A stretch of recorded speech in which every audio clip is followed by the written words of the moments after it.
Hey everyone, it's Chef Katie with Hester General Store. And I'm here today to show you how to make the perfect crust with our signature dry blends. First up, we're gonna do our signature Chippy Graham dry blend. Now this is perfect if you're making a key lime pie, a lemon meringue pie, or even a base for a cheesecake. All of our dry blends come in a packet where you should be able to make 2 crusts with it. So I say go ahead and blend it up and prepare 2 crusts. Use one for what you're doing now. Place the other one in the freezer for a rainy day.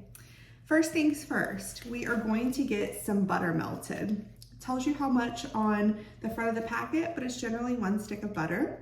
You melt it, and right here I have it in this container. I did it for about 30 seconds in the microwave. Next thing, you dump your dry blend in. I'm just dumping it into my bowl. Now, I know this might bring up some stress memories, and I'm sorry, but we're gonna put on some gloves. We use these routinely in our kitchen upstairs at Hester General Store.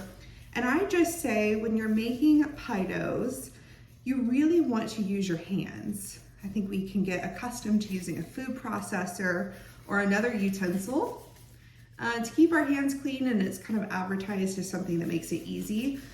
But honestly, pies and crust are all about feeling what's going on. You can make a lot of adjustments on the fly if you feel that your dough or crust is too dry, too wet, has too much fat in it from the oils of the butter that you've put in.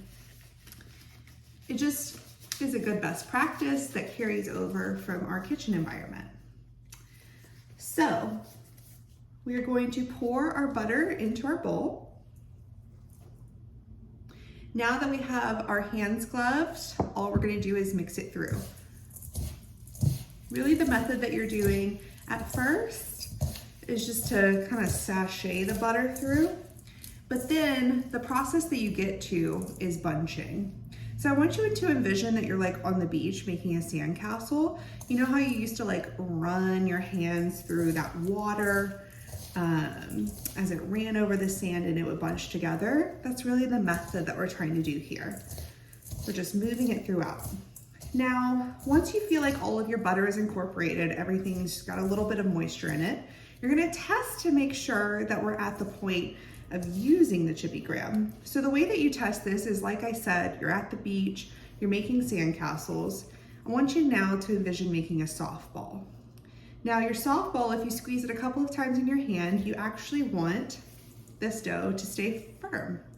Pass it back, that little softball hand in hand, and if that ball stays together without coming apart, you've got a perfect Chippy Graham crust. This ensures that once you get it in your crust, it doesn't crumble once you par bake it or bake it with your custard on top of it. So that's how to use our signature Chippy Graham.